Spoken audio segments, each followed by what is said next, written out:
Diba? Kilala nyo kung sino yon? Mangangaral yun. Ministro yun. May corona pa nga yun eh. Kilala nyo na. Nasabi sa pasyon yun. Ang mga pagmimilagro tutulungan ng demonyo. Sasakay sa eroplano.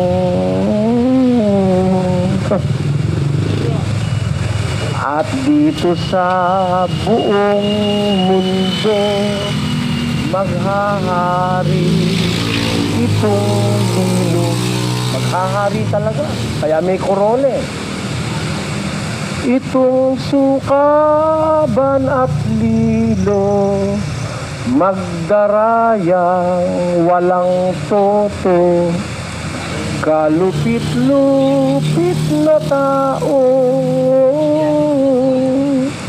kampo ng mga demonyo. Ang pangalay Antikristo. Biro mo, pati sa pasyon nakasulat yun. Hindi naman akin yung pasyon, gawa ng pari yun. Sabi ng Diyos sa mangangaral, huwag kayong maggumamit ng pagpupulong sa pilitan. Sabi, huwag kayong parang Panginoon sa pinangangasiwaang kawan na ipinagtagubilin sa inyo. Kundi kayo'y maging mga uliran ng kawan. Tuloy. At sa pagkahayag ng Pangulong Pastor ay magsisitanggap kayo ng di nasisirang putong ng kaluwalhatian. Yun, sabi. Maging uliran kayo ng kawan. Huwag kayong parang Panginoon. Uliran kayo ng kawan. Hindi ako payag na yung mga ngaral parang papaliguan. Kagaya nung nasa Bataan, iihi lang ang may hawak ng aranole, 6 na babae. Pero mo may asawa siya, ang tagahawak ng arinolay babaeng dalaga, iihi ka. Tapos pag dumumi, hugasan ng puwit ng dalagang, napakatangang dalaga naman nun, biro mo yun. Matindi, mga kababayan. Kaya hindi katakataka, biro mo, puno ng relihiyon, 48 asawa. Katakataka pa ba yun? Naniniwala ka pa bang yung relihiyon mo totoo? Kinakalon niya ka na yung ministro mo? Naniniwala ka pang mapupunta ka sa langit? Iihi sa'yo, ihaharap yung kanyang harap at ikaw ang nakasahod na arinola? Ako, naku, sa akin gawin niya, ibubuhos ko sa kanya yung pagkaihi niya, maniwala ka. Sabi sa Biblia, huwag kang parang Panginoon. May ginawa ka ng Panginoon niyang mga miyembro. Pagkatapos hinahalikan ng kamay, minamanuhan. Yung iba naman, niluluhuran ng miyembro, payag naman. Diba? Pakikita ko sa inyo. Magdala ka nga nung pag-ordinasyon nakaluhod kay yung mga miyembro niya. Meron ka ba dyan? Kung bino mo, luluhod yung miyembro, pumapayag ka, luhurang ka ng miyembro. Paano kang Panginoon? Ang sindi ng mga mangaral ngayon. Pero talaga kung minsan naisip ko sana ako, lahat ng mga mangaral, dalhin sa luneta, maglagay doon ng malaking sangkalan at saka malaking itak. Lahat ng mahuling sinungaling, tanungin ng tanungin. Pag nahuling ng loloko at nagsisinungaling, tabasan ng leeg. Itapon doon sa, pakain sa pating. Hindi. Nabawasan ng manluloko sa mundo. Kaya lang hindi pwede ngayon yun eh. Pero kung pwede yun, unang-una ako mag-a-apply. Na pag napatunayan ako'y nanloloko, patatabas ko leeg ko. Ako naniniwala, maraming matatabasan sa luneta. Huwag nyo lang akong uunahin. Dapat matanong ko muna sila lahat. Dahil pag ako nawala, wala nang tatanong dun sa mga yun. Baka walang matabas. Pero pag nandun ako at ako magtatanong, makikita nyo kung paano tayo niloloko. Tanong, ikaw ba kapatid, mangangaral, ano sagot? Palagay nyo, ano isasagot? Natural. Nangangaral siya. Siyempre, sabihin niya, sa Diyos siya. Ano ang tawag sa'yo ng mga tao? Father Eta. Hindi ba bawal sa Biblia patawag ng Ama? Hindi naman ako nagpapatawag. Sila lang ang tumatawag sa akin. Pagbawalan mo. Alam mo palang mali, di pagbawalan mo yung tumatawag sa'yo. Pag hindi nakinig, tiwalag mo. Actually, yun ang mga kabataan. Tingnan ko kung may tumawag pa sa'yo uli ng ama. Eh, tuwa ka naman tinatawag ka ng ama, biro mo matanda pa sa nanay mo yung tumatawag sa'yo ng ama.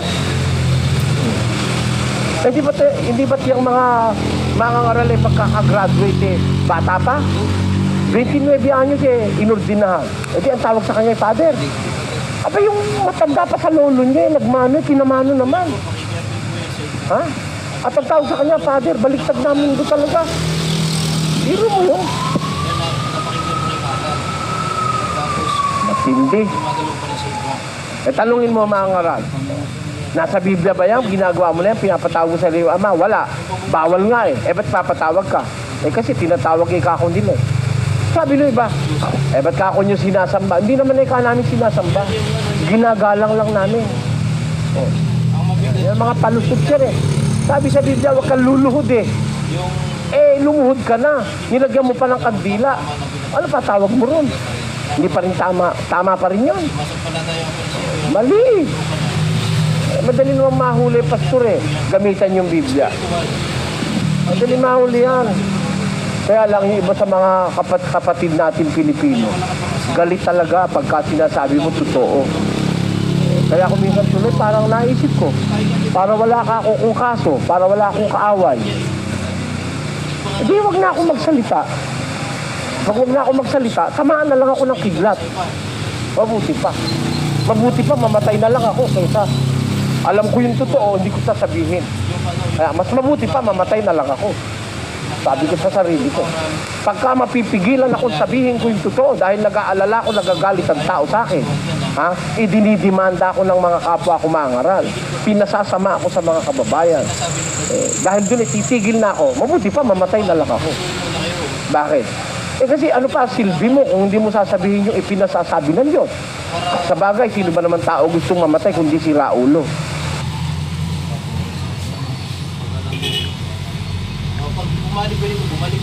Di ba? Ang nagpapakamatay lang naman, nasisiraan ng bait eh. Pero pag matino ka, ayaw mo naman mamatay. Matanda nga eh. Meron ako nakita matanda, 120 anyos na, pag mamatay eh. Eh ako, para sa palagay ko, pagka ganun katanda na ako, parang ayoko na rin mabuhay. Eh, biro mo. Ano ba? Oo. Munguya ka lang man eh. Piritong man eh, isa. Eh, isa'y ipin dito, wala pang katapat. Maghapon na hindi mahuli-huli. Ano pa kwentang mabuhay mo?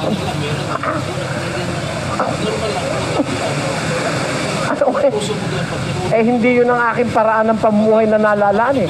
Mas gusto kong mabuhay sa problema kung ang problema ay dulot ng pagsasabi ko ng totoo. Mas gusto ko lang mabuhay na kinagagalitan kung ang pagkagalit ng tao sa akin yung kagaya nung sinasabi ng Biblia. O ba't sila galit? Pakinggan nyo sa 4 ng Galatia. Ganito ating mababasa. Kaya nga, ako bagay naging kaaway ninyo sa pagsasabi ko sa inyo ng katotohanan. Naging kaaway ko ba kayo dahil sinasabi ko ang katotohanan? Sabi ni Pablo. Is it because I'm telling you the truth? Kaya kayo galit sa akin? Nasa sa inyo na yan. Wala na akong sagutin sa Diyos. Basta ang sagutin ko, sabihin ko yung totoo. Magalit kahit matuwa, sasabihin ko talaga yon. At di naman ako natatakot. Sabi ni Kristo, huwag ka matatakot, sabihin mo yung totoo eh. Eh, totoo yung sinasabi ko. Di magalit na kayong lahat. Kahit mo kayong lahat dito, magalit kayo sa akin.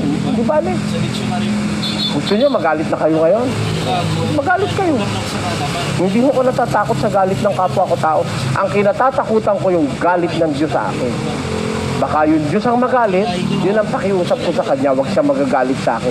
Kasi pag ang Diyos pa nagalit sa akin, wala na akong susuotan eh. Galit pa sa akin ng born again, galit pa sa akin ng Baptist, galit sa akin ng mga Methodist, mga pastor galit sa akin. Sino pa hindi galit sa akin? Wala na. Oh, eh pag nagalit pa ang Diyos, kawawa na ako.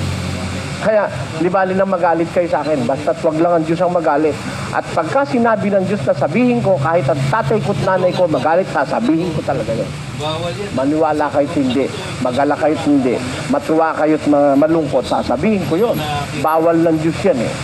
Patawag ng Rabi, bawal patawag ng ama. Pagkatapos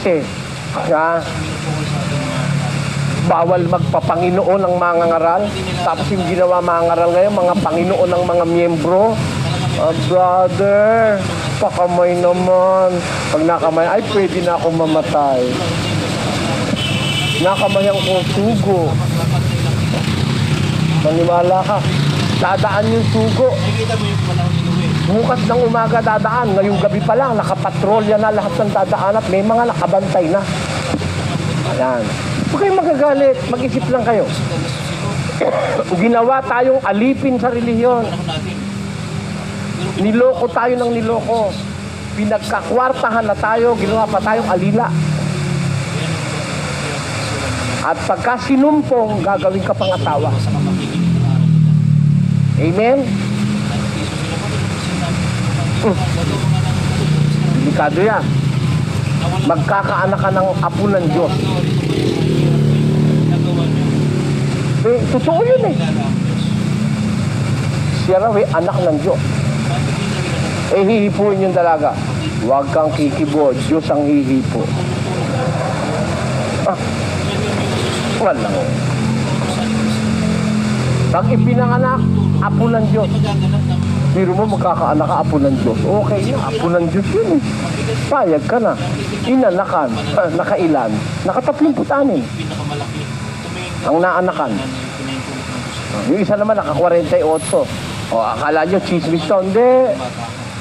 Gusto nyo, bibigay ko sa inyo papeles Chismis ba? No. Totoo yun. Nangyari na yan sa relihiyon. Marami ng pangyayari na ganap. Kaya, kung alam lang natin yung bawal, hindi tayo maluloko Bawal na Panginoonin mo yung mga ngaral mo na para siya ng Diyos. Hinahalikan sa paa, binubuhat, niluluhuran. Sabi ni Pedro, wag kang magpatira pa sa harap ko. Tao rin ako. O si Pablo, pumayag ba? Basa, pakinggan nyo. At nang makita, datapwat nang marinig ito ng mga apostol nang makita nila muna. at nang makita ng karamihan ang ginawa ni Pablo, ay nagsigawan sila na sinasabi sa wikang Lycaonia, ang mga Diyos ay nagsibaba sa atin sa anyo ng mga tao. At tinawag nilang Jupiter si Bernabe at Mercurio si Pablo, sapagkat siya ang pangulong tagapagsalita. Tuloy. At ang saserdote ni Jupiter na ang kanyang templo ay nasa harap ng bayan, ay nagdala ng mga baka at mga putong na bulaklak sa mga pintuang daan at ibig maghain kasama ng mga karamihan. Ayun. Nung makita nilang gumawa ng himala si Pablo, ang ginawa ng mga tao, nagdala ng mga bulaklak at mga baka, ihahain kay Pablo. Ano ang sabi ni Pablo? Datapwat nang marinig ito ng mga apostol na si Bernabe at si Pablo, ay hinapak nila ang kanilang mga damit at nagsipanakbo sa gitna ng karamihan na nagsisigaw at nagsisipagsabi, mga Ginoo, bakit ninyo ginagawa ang mga bagay na ito? Kami mga tao ring may mga karamdamang gaya ninyo. Kita nyo? Ba't nyo ginagawa sa amin yan? Ba't nyo kami dinadala ng mga bulaklak? Mga tao rin kaming may karamdamang gaya nyo, sabi ni Pablo. Ngayon, alayan mo ng bulaklak, tuwa pa. Luhuran mo, tuwa pa. Mga apostol, yung tunay na apostol, ayaw. Tao rin kami, ba't nyo kami ginaganyan? May karamdaman din kaming gaya nyo. Kaya, maliwanag sa Biblia, bawal yan.